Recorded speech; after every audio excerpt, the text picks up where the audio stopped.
Okay lang. Sinong may idea? Ano kaya sa palagay niyo yung sa when it comes to legal perspective, ano kaya ang business combination? Ano kaya yung dalawa natin kino-consider na terminologies when it comes to legal perspective ng business combination? So, ibig sabihin dito, pwede natin i-classify yung business combination as, ba, ka-classify natin yung business combination as gantong type. Pero dito sa accounting, syempre, paano nangyayari yung business combination? Sino kayang may idea when it comes to legal? Possible itong mga terms na to na-encounter nyo na sa inyong mga management or accounting subject. Sige, Miss Barte, anong idea mo? Ma'am, regarding po sa acquisition in regards to business combination, biga po it is the control of one or more businesses. So it may be happen about their to create more business or para ma-acquire po nila yung more assets and equity po ng isang business, they considered merger and consolidation po. Yes, okay, tama. Tama yung sinabi niya. Sa mata ng batas, may business combination kapag may nangyaring ganito. Tama yung sinabi niya. Merger and consolidation. Okay. Sinusulat ko dito ha para magka-idea din kayo. Sa mata ng batas, ang isang negosyo ay may masasabi nating may business combination na nangyari kapag una, may merger, dalawa, may consolidation. Okay. Siguro have you encountered this terms? Na-encounter nyo na itong dalawang to, merger and consolidation? Na-encounter nyo na ba to before? Okay, na-encounter na. Saang subject nyo to na-encounter before, itong merger and consolidation? Saang subject po? So, possible sa mga management subject, So, siguro may idea kayo kung ano ang merger. Sa business law din, dinidiscuss. O kaya, parang din. Basta sa ibang management subject na i-encounter din to. Kasi nagturo ko before ng accounting for, yung sustainability and strategic audit, na-encounter din namin itong merger and consolidation. So, kung na-encounter nyo na, anong idea nyo dito? Anong idea nyo? Ano kaya ang merger? Ano ang consolidation?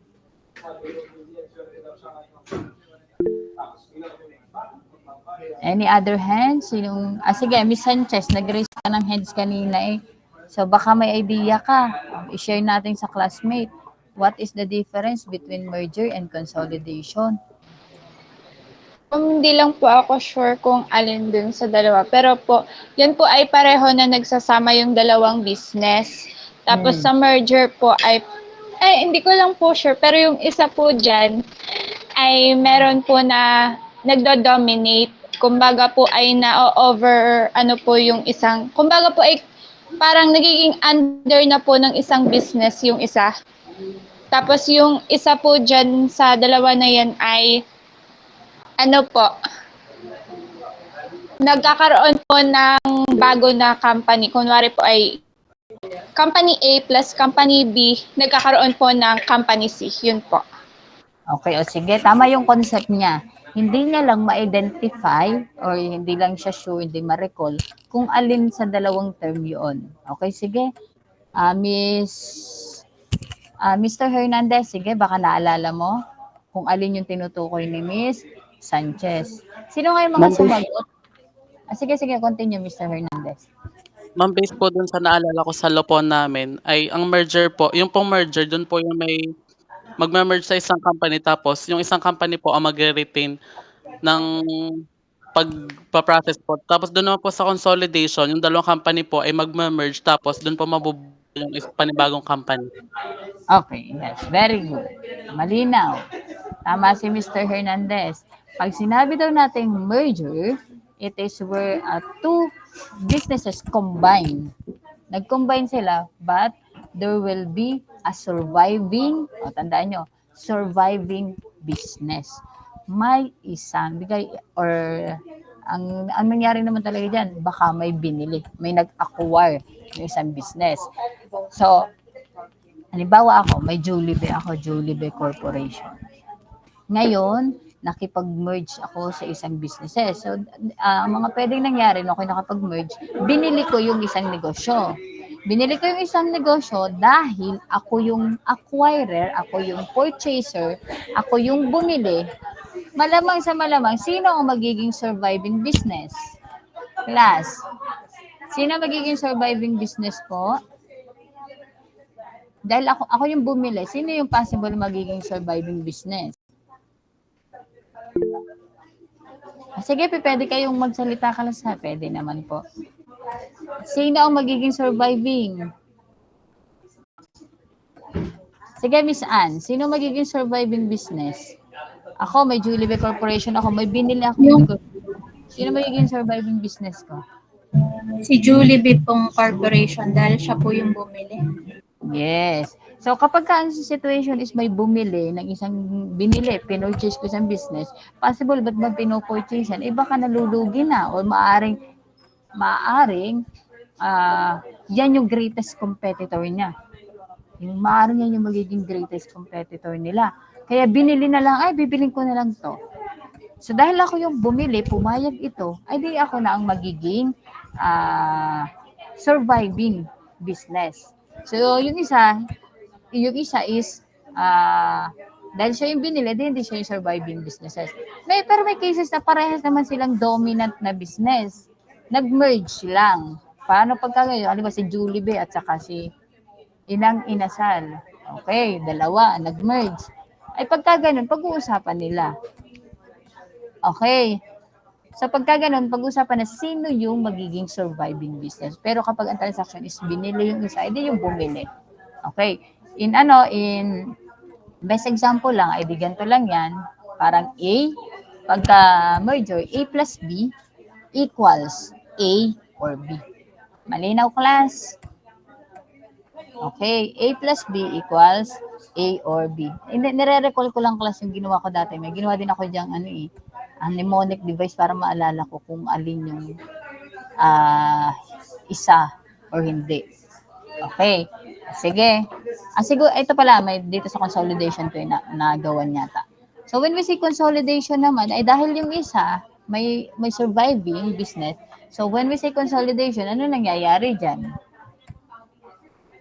Siya ay sige. Ano nangyayari dyan, Mr. Nalo? Ano naman pag consolidation? Ano nangyayari dyan? Kung si merger ay may surviving, ano naman pagka si consolidation? Mr. Manalo?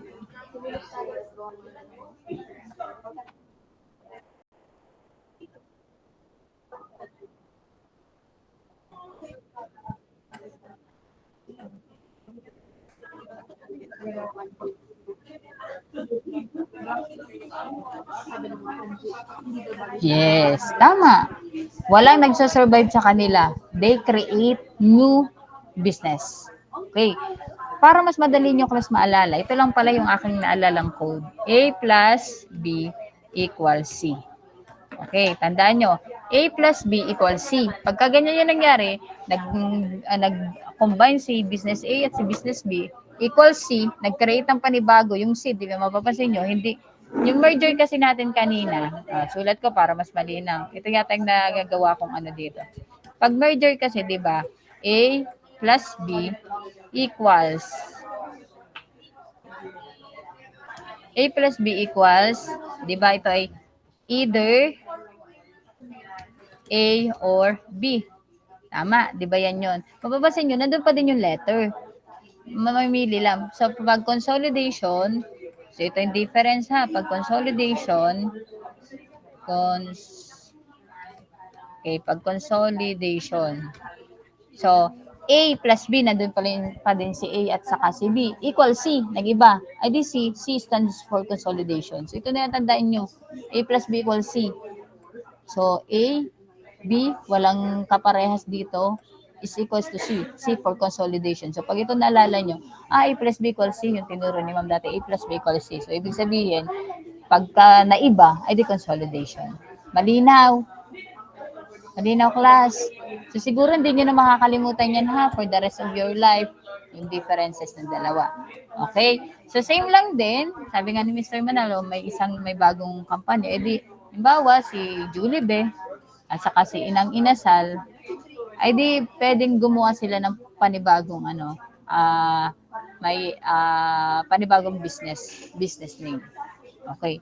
So, aside from expansion, ano yung nakikita yung mga reason? Bakit ba nagkakaroon ng combination? Bukod pa din, ano yung nakikita nyo pang reason? Bakit nagkakaroon ng business combination? Miss Umali, anong idea mo? Bakit Ma'am, nagkakaroon tayo ng business combination? ma'am, feeling ko po kaya po nagkakaroon ng combination kasi po yung isa pong company po ay nalulugi na kaya nakikipagsama na po sila sa ibang company po para po yung mga expenses po ay magkakaroon po ng hatian po para lahat po ng empleyado ng company yun po ay mapasahod pa rin ng ayos po at mabayadan nila yung mga kailangan bayadan po. Okay, so pwede naman. Nabanggit na din yan kanina. Ano pa kaya? Anong idea nyo pa? Miss Aguilar, anong idea mo? Ang idea ko po is yung about sa market expansion po. Nagme-merge po sila with or acquiring another company para po magkaroon ng bagong strategy sa pagkakaroon ng expanding market presence po. Okay. Sige. Any other idea pa, Miss Jesta? Ang sa akin naman po ay nagkakaroon po ng ganyan para po mabawasan din po ang kanilang competitor. Yes. Mabawasan ang kanilang competitor. I-connect natin din sa sinabi ni Miss Jesta. Saka class. Sige, mamaya. Miss Babiano, may idea ka pa? So, about naman po sa part ko naman po, ma'am, ay para pong ayaw nilang mag-stick sa ordinary activities na ginagawa ng mga businesses nila. So, gusto po nilang ma-improve or ma-enhance yung income or yung investment na nakukuha nila as well as yung mga activities and assets po within their businesses po. Yes, tama yung sinabi ni Miss Babiano. Maging diversified. Kumbaga, halimbawa, ako si Julie Be, more on chicken and food lang ako. So, in order for me na makita lahat ng needs ng customer, anong gagawin ko? Ay di, ang gagawin ko, yung ibang businesses, pwedeng bilhin ko yon. Kaya possible yun yung mga, yan yung mga technique ng mga hindi talaga natatanggal na industry sa ating sa market. Yung lahat na, halimbawa, wala akong chicken, di dapat magkaroon ako ng business, pwede ako mag-combine sa isang business na ang ano niya is cake and pastries. Kaya lalagyan ko na din ng ano pa ba? Lalagyan ko pa ng ayun nga, may cakes and pastries, ano pa ba? Ano ba, ibang flavor ng chicken, then yung mga may pagpansit. Kaya mapapansin nyo, class, yan yung mga technique ng mga kilalang negosyo, mga kilalang businesses. Kasi, para lahat na sa kanya, imagine mo kung si Jollibee lang, si Jollibee, more on chicken ang burger at saka spaghetti. Paano yung mga tao ang gusto ay pansit, mga siopaw, siomai. Kaya 'di ba sister company na din niya yung si Chowking. Paano yung ang gusto ay mga cakes and pastries, 'di ba sister company na din niya ang Goldilocks. So yun yung in connection dun kay Miss Jesta na sinabi. Okay, yung diniscuss lang natin class, that is a legal perspective. Okay, so legal perspective lang. So dito is if a company, ang pwede nating dyan is obtains control.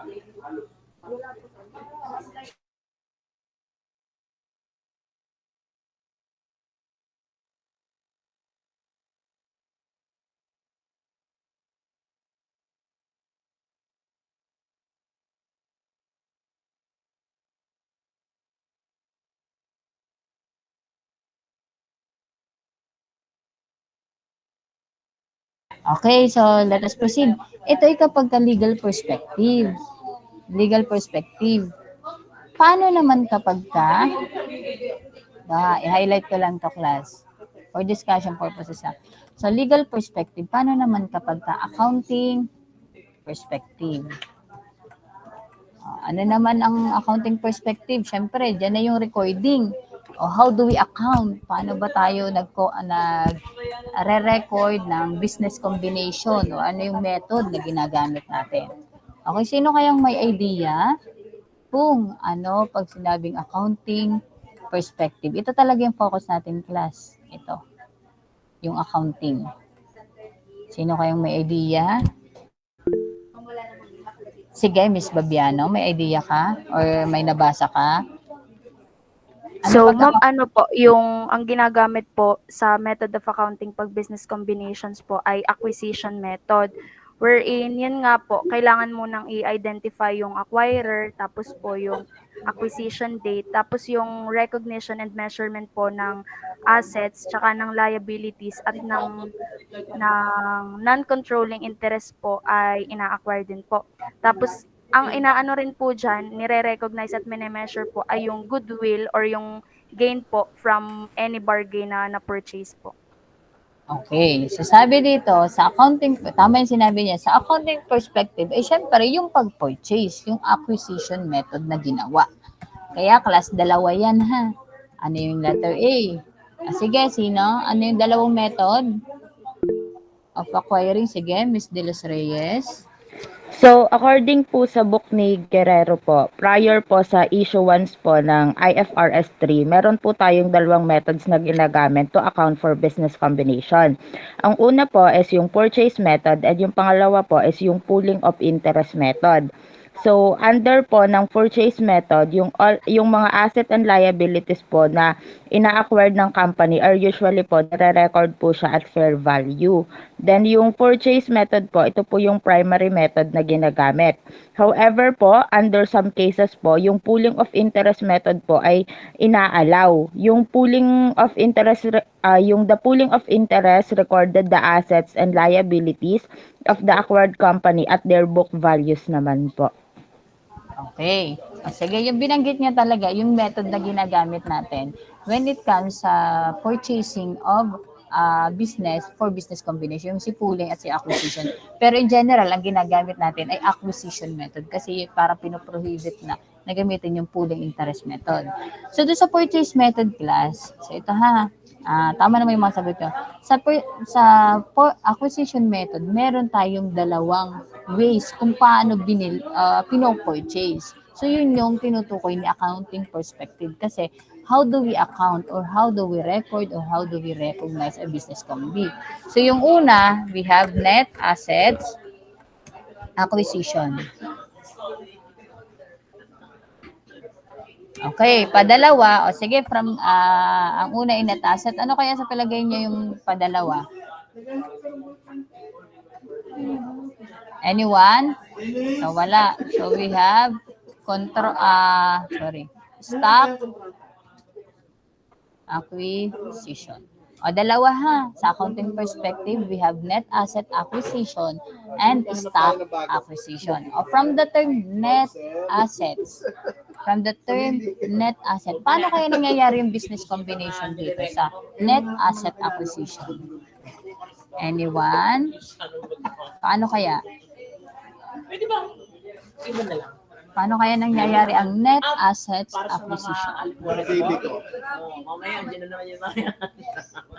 Dito na lang naubos ang aking sweldo. Anyone? From the term net assets. Wala. Walang idea. Okay, so pag sinabi natin net asset acquisition class, net assets, di ba pagka you purchase a certain business, tapos net assets acquisition, ano yung in-acquire mo sa kanya? Imagine nyo, pag ako isang negosyo, tapos bibiling ko yung isang negosyo, ano yung in-acquire ko sa kanya? Ano yung binili ko sa kanya? Tingnan yung accounting elements natin. Ano yung binili ko sa kanya? Assets. Tama. Ano pa? Binili ko, di ko consider ko, in-acquire ko yung kanyang assets. Ano pa, class? Alin pa?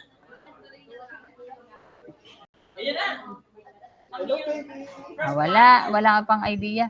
Yes. Sige nga, Miss Sanchez, anong idea mo when we say net asset acquisition? Magbubukas. Ay, magbubukas. Ano po, kasama po ang assets, pati na rin po ang liabilities, kaya po net assets. Yes. So when we say net asset acquisition, ay binili mo yung negosyo as a whole. So kung binili mo yung business as a whole, ay kinonsider mo lahat ng kanyang assets. At lahat ng liabilities na meron yung business, ay kukonsider mo din. I-assume mo, ibig sabihin, yung pagmamayari niyang assets, sa'yo na din. At pati yung liabilities na na-incur niya, ay sa'yo na din yun. Okay? Kaya net assets less liabilities, yung pinakang whole ng business ang binili mo. Malinaw po.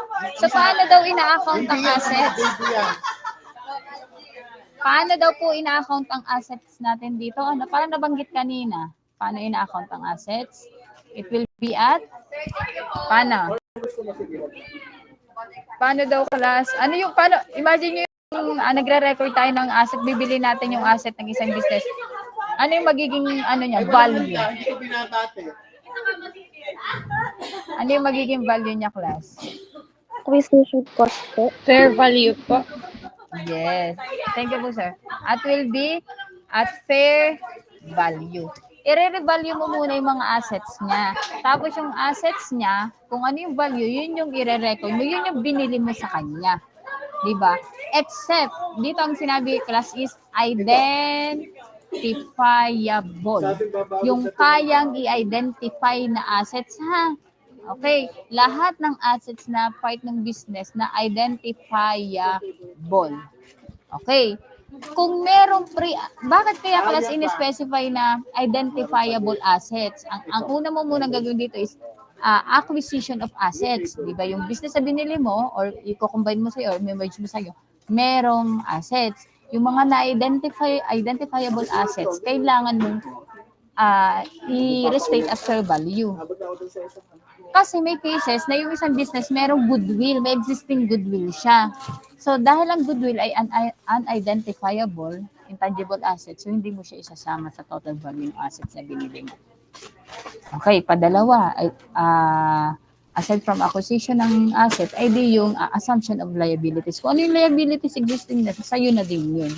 So ilalis mo asset less liabilities, then that will be net asset. Dito naman sa stock acquisition, ano naman ang binibili mo lang dito? Stock. From the term stock acquisition, ano po class? Start with C. Any other hand? Start, two words siya. Start with C. Two words, CI ang ating term. Na-encounter na din natin tong term na to, parang sa investment in venture yata. Any idea, Miss Marciales? Ano kaya yung term na yon?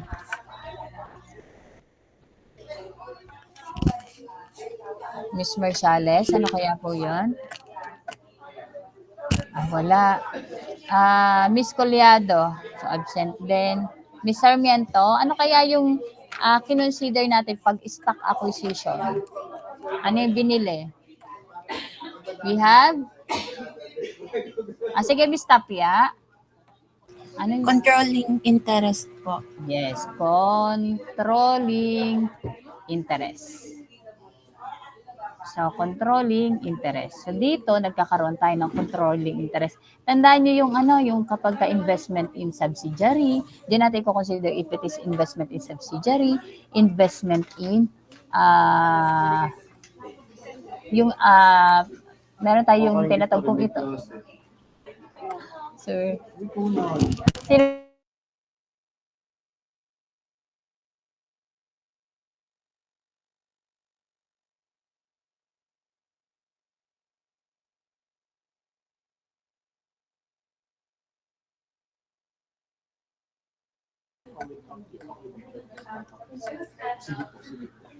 Okay, so let us proceed. So dito, controlling interest nga po. Yan yung mga kung may investment in subsidiary lang or investment in, yung ating mga investment in joint venture lang siya.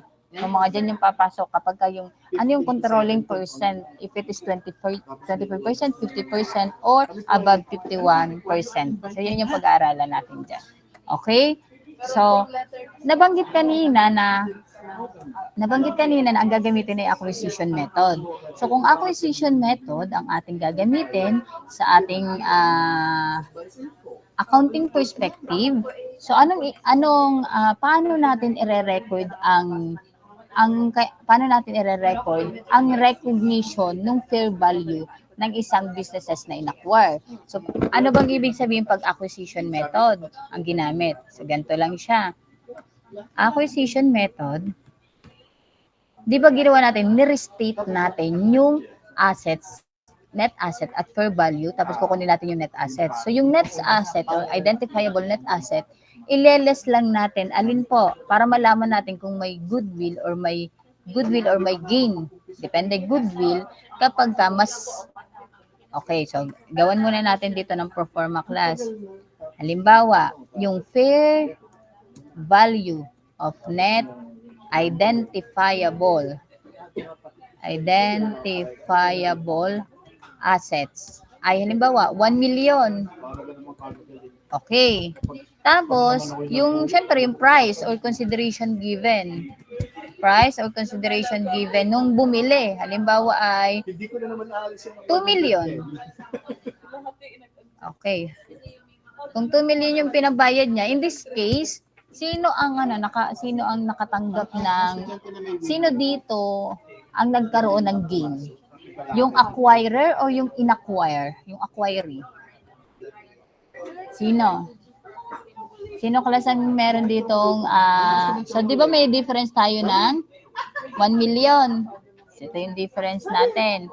So it can be either a goodwill or gain. Class, naririnig ba ako? Audible pa ba si ma'am? Naririnig pa. Okay. So, ganito yan pag yung sa acquisition method, di ba? Binili mo isang businesses. Identify mo muna yung fair value ng net assets nila. Identifiable ha. Kasama dun sa kailangan. Kung may pre-existing goodwill, tatanggalin mo yun. Kung ano yung naging total, halimbawa naging total nun ay 1 million, na pinabayad ko ay 2 million. So, sa part nung binilan ko, kasi mas lavish yung binayad ko, nagkaroon siya ng goodwill. Ibig sabihin, lavish kasi yung binayad ko sa kanya, magre-recognize siya ng goodwill. So, sa entry ng acquirer, ay di lalagyan niya yung goodwill. Goodwill. Ibig sabihin, di ba pag goodwill unidentifiable asset yan, ibig sabihin, mas mataas yung value ng binili niya. Mas mataas yung binayad niya eh. So, magre-recognize si acquirer ng goodwill sa recording niya. So, ibig sabihin, itong si business na binili niya, mataas pa lang value niya, maaaring sa pangalan, maaaring yung brand name niya, lala. Okay. Pero kapag baligtad naman na nangyari, ang total ay 2 million, tapos 1 million na binawas, pwede magkakaroon ng recording na gain itong si acquirer. Malinaw po class yung diniscuss ni ma'am? Malinaw. May tanong dito sa portion na ito? Meron class tanong? Alas na ng topic ito. Yung i-discuss ni ma'am, yung acquisition method of accounting for business combination. Alas na to. So, sabi dito, IFRS 3 requires that all business combination be accounted for by applying the acquisition method or called the purchase method. So, hindi pa naman to nare-revise as of today. So, still applicable ang IFRS 3. So, to determine whether the transaction or other event is a business combination, meron daw tayong tinatawag na 4 steps na kailangang i-identify. So, ano yung first step? Identify the acquirer. Okay, so kailangan, ito yung steps ha.